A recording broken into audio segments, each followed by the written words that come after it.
Everyone, hello standard fourth. आज के हम हिंदी सेशंस में पढ़ेंगे। जो हमारा लास्ट चैप्टर है वो इनकम्प्लीट है। फिर हमारा ये चैप्टर नंबर 14 ख़त्म होने के बाद हमारा कोर्स होगा कंप्लीट। देखो, यदि कहानी में बिकू पाई को नारियल नहीं बल्कि आम खाने की इच्छा होती तो कहानी कैसे आगे बढ़ती। तो नारियल की जगह आम देखने के लिए वो जाते। अब देखो, बात की बात कहानी में नारियल वाले और बिकू पाई की बातचीत फिर से पढ़ो। अब इसे अपने घर की बोली में लिखो। तो यहाँ आपको वो अपनी नेटिव लैंग्वेज में लिखना है, तो हम तो हिंदी में ही लिखेंगे। यहाँ आपकी नेटिव लैंग्वेज गुजराती में लिखना है, तो वो आप घर पर या अपनी CW पर या रफ बुक पर लिख सकते हो। अब देखो शब्दों की बात। यहाँ है नाना नानी, पतीली पतीला। ऊपर लिए गए उदाहरणों की मदद से नीचे दी गई जगह में सही शब्द काका काकी, मालिन मालकिन, मटका मटकी, दर्जी दर्जन, टोकरी टोकरा, गद्दा और गद्दी। अब देखो आगे मंडी में कोलाहल फैला हुआ था। व्यापारों की ऊंची ऊंची आवाज गूंज रही थी। मंडी में क्या क्या बिक रहा था, तो हमें पता है कि मंडी में कई सारी सब्जी और फ्रूट्स बिक रहे थे। मंडी में एक तरह तरह की आवाज़ सुनाई दी। तो सब्जी मंडी तो टमाटर ले लो, आलू ले लो, ऐसी सारी आवाज़ सुनाई देती है। जैसे ताज़ा टमाटर 20 रुपया 20 रुपया 20 रुपया। मंडी में और कैसी आवाज़ सुनाई देती है, तो देखो आलू ले लो, सस्ते दाम में ले लो, ऐसी सारी आवाज़ें सुनाई देती है। अब देखो आगे की एक्सरसाइज। क्या तुम अपने आसपास की ऐसी जगह सोच सकते हो जहाँ शोर होता है? उस जगह के बारे में लिखो। तो सब्जी मंडी के अलावा कपड़े की जो बाजार होती है उसमें शोर होता है, तो वो आप लिख सकते हो। अब देखो आगे, गुजरात की झलक। मुफ्त गुजरात की लोक कथा है। इस लोक कथा के चित्रों में ऐसी कौन सी बात है जिनमें तुम यह अंदाज़ा लगा सकते हो? तो हम गुजरात के जो ऊँट घोड़े ऐसे जो पिक्चर्स आते हैं, तो वो एनिमल्स हमारे यहाँ अक्सर दिखते हैं। इसलिए गुजरात में किसी का आदर करने के लिए नाम के साथ भाई बहन जैसे शब्दों का प्रयोग करते हैं। तेलुगु में नाम के आगे गारू और हिंदी में जी जोड़ा जाता है। तुम्हारी कक्षा में अलग अलग भाषा बोलने वाले बच्चे होंगे। पता करो, लिखो कि वे अपनी भाषा में किसी को आदर देने के लिए किन किन शब्दों का इस्तेमाल करते हैं। तो आप अपनी भाषा में क्या कहते हो? यानी कि गुजराती में हम भी किसी को भाई या बहन ही कहते हैं, बहन कहते हैं गुजराती में। भाई को तो भाई ही कहते हैं, जैसे हिंदी में भाई और बहन को बहन कहते हैं। तो यदि आपको इंग्लिश में हम सिस्टर और ब्रदर कहते हैं, ये भी आप लिख सकते हो। तो यहाँ हमारा चैप्टर नंबर 14 होता है कंप्लीट। यहाँ हमारा टेक्स्ट का सिलेबस भी हुआ कंप्लीट। अब देखो, बजाओ खुद का बनाया बाजा। एक्चुअली ये एक एक्टिविटी है, जो एक्टिविटी कई बार आपको आ चुकी होगी। जल तरंग जैसा कुछ हमने इंग्लिश में शायद देखा था, ये हम बाद में देखेंगे। एक्चुअली ये आप अपनी तरीके से पढ़ सकते हो, कोई बड़ी बात नहीं। लेकिन ये ख़त्म होने से पहले हम कहानी लेखन को आज समझ लेते हैं कि कहानी आपको है वो कैसे लिखनी है। देखते हैं। देखो, कहानी लेखन जैसे पत्र लिखने के कई सारे रूल्स और रेगुलेशंस हमने देखे थे, उसी तरह आपको हिंदी में कहानी लेखन भी करना है। उसकी PDF में मैं भी आपको इस पत्र की ही तरह भेजूंगी, लेकिन उसके रूल्स है वो पहले देख लेते हैं। कहानी लिखते समय निम्नलिखित बातों का ध्यान रखें। देखो, रूपरेखा का विस्तार। सबसे पहले कहानी की रूपरेखा की भली भांति समझ लो, यानी कि कहानी में जो पॉइंट्स है उसको आपको समझ लेना है। देखो, आपके क्वेश्चन पेपर में आपको कहानी में पॉइंट्स इस तरह बताए ही होंगे, वो पॉइंट्स है वो समझना है। फिर देखो रूपरेखा का विस्तार। कहानी के प्रत्येक संकेत का क्रम से विस्तार भरो। कहानी के स्थान और पात्र के आदि के नाम दो। यानी कि कहानी में हमें जो कैरेक्टर्स है उसके नाम देना है। कई बार कहानी में वो लड़का, वो लड़की, तो उस लड़का और लड़की का आपका कोई भी नाम आपको जो अच्छा लगे उसको वो नाम देना है। मुख्य घटना का संक्षेप में वर्णन करें, यानी कि कहानी शॉर्ट में लिखनी है, बड़ा ऐसे लंबा चौड़ा वर्णन नहीं करना है। पात्रों की बातचीत को संवाद के रूप में लिखो, यानी कि डायलॉग में लिख सकते हो, उसने ये कहा होगा कि उसी तरह।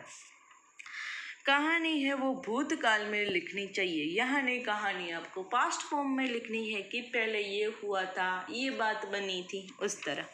पूरी कहानी 3-4 परिच्छेदों में बांटनी चाहिए, उसमें विराम चिन्हों का उचित प्रयोग करें। यानी कि कहानी आपको कितने में बांटनी, 3 और 4 पैराग्राफ में लिखनी है। जैसे पत्र भी हम पैराग्राफ में लिखते हैं, उसी तरह कहानी में भी 3 या 4 पैराग्राफ होने चाहिए। फिर है और आपको उस कहानी में उचित विराम चिन्हों का भी प्रयोग करना है, यानी कि जहाँ वाक्य हमारा कंप्लीट होता है वहाँ फुल स्टॉप डालना है, और उसके अलावा जहाँ उद्गार चिन्ह की नेसेसिटी हो वहाँ वो डालना है। अब देखो शीर्षक। कहानी में मुख्य पात्र, प्रसंग या संदेश को ध्यान से रखकर कहानी को उपयुक्त वह छोटा सा शीर्षक दो। फिर आपको कहानी में आपको अपनी तरह से शीर्षक है वो देखने हैं। शीर्षक है वो उसमें देखने हैं कि कौन सा शीर्षक इसमें ठीक रहेगा। वो आप शीर्षक है वो कोई घटना के बेस पर भी दे सकते हैं, उसके अलावा कोई शीर्षक आप पात्र के नाम पर भी दे सकते हैं जो आपको पसंद आए, लेकिन अच्छा होना चाहिए। अब देखें सीख। कहानी में मिलने वाली सीख 1-2 वाक्य में लिखना, यानी कि फिर उस कहानी में से आपको क्या जानने को मिला वो लिखना है। उस कहानी में से आपको क्या सीख मिली वो लिखना। वो ख़त्म होने जाने के बाद लास्ट पॉइंट लिखना कि कहानी लगभग 15-20 पंक्तियों में लिखनी चाहिए। कहानी की भाषा शुद्ध और मुहावरेदार होनी चाहिए, यानी कि कहानी अच्छे अक्षर में लिखना, स्वच्छ लिखना, और कहीं और किसी जगह ये आपको अच्छा लगे कि इस कहानी में ये मुहावरा है या ये कहावत ठीक है तो वो डाल देना। तो ये था कहानी लेखन के रूल्स जो बहुत ईजी है। अब मैं ये जो सारी कहानी है, जैसे मैंने पत्र की PDF भेजी है, उसी तरह इस आपको कहानी की PDF भेज दूंगी। तो यहाँ हमारा कहानी लेखन होता है ख़त्म। मैं आपको ग्रुप में 2 या 3 कहानी आपको ग्रुप में मिल जाएंगी। अब देखो टेक्स्ट बुक में ये थोड़ा सा समझ लेते हैं। बजाओ खुद का बनाया बुझा, यानी कि म्यूजिक इंस्ट्रूमेंट। पिछली कक्षाओं में तुमने पत्तों से पटाखा बनाया, ग्रीटिंग कार्ड बनाए, ऐसे मुखौटे बनाए। अब देखो यहाँ जल तरंग कैसे बनाने हैं। पानी से भरे हुए प्यालों चोट कर पर अलग अलग तरह की आवाज़ निकलती है जो सुनते में काफ़ी अच्छे लगते हैं, यानी कि ग्लास में पानी लेना है। जल तरंग का मजा लेने के लिए 4 या 6 मिट्टी के अलग अलग आकार के प्याले लो। अब उनमें पानी भरकर उन्हें एक क्रम में रखो। इन जल से भरे प्यालों पर लकड़ी की डंडी से चौंट करो। सुनाई दी ना मधुर आवाज़। अब अंदाज़ा लगाओ कि किस बाजे का नाम जल तरंग क्यों पड़ा, यानी कि एक सरखे देखो आपको कप लेने हैं, ऐसे इक्वल पानी भरना है और लकड़ी की डंडी से बजाना है। देखो नगाड़ा कैसे बनाता है। नगाड़ा तो खूब बड़ा होता है पर हम एक छोटा सा नगाड़ा बनाएंगे। इसके लिए आपको नारियल की खोल लेनी, बड़ा गुब्बारा, धागा लेना, नारियल के मुंह पर गुब्बारे को खींचकर धागे से बांध देना। लो बन गया नगाड़ा। तो इस तरह नगाड़ा बनाना। अब एक पतली लकड़ी ले ले, सिर पर कपड़ा लपेटकर छोटी सी गुड़ी बनाओ। इस लकड़ी से बंधे हुए गुब्बारे पर चोंट करो और क्या हुआ, नारियल की जगह टीन का डिब्बा, मिट्टी का कुल्हड़ भी ले सकते हो। इस तरह गुब्बारे की जगह पन्नी का इस्तेमाल कर सकते हो। चीज़ों के बदलाव आवाज़ भी अलग अलग तरह की, यानी कि छोटा सा नगाड़ा बनाने की ये मेथड है। अब देखो धागे का बाजा, यानी कि धागे से हम कौन सा नया बाजा बना सकते हैं। धागे से बाजा बनाने के लिए तुम पहले पतले धागे का एक टुकड़ा लो, पतला धागा लेना है, सिर पर एक हाथ की उंगली में लपेटकर अपने एक कान से सटाओ, फिर धागे से दूसरे सिर को दूसरे हाथ की उंगली में लपेटकर हाथ की दूसरी उंगली से धागे को बचाओ। तुम्हारे ऐसा करने से अलग अलग प्रकार की आवाज़ें बाहर आएगी। अब तुम धागे की लंबाई कम या ज़्यादा करके आवाज़ों में बदलाव ला सकते हो। देखो, इस बच्चे ने अपनी उंगली ने जैसे धागा लपेटा है उसी तरह। आओ चलते चलते आवाज़ों से बदलाव का एक और प्रयोग करें। कंधी को पतले कागजों से लपेटकर मुंह के पास लाओ। अब उसमें कुछ बोलो या गुनगुनाओ। देखो, आवाज़ों में बदलाव स्पष्ट सुने तो यहाँ अपनी तरह के नए नए इंस्ट्रूमेंट आप अपने फ्री टाइम में बना सकते हो। यहाँ एक पोयम है, छोटी सी आंधी। पोयम का नाम है आंधी।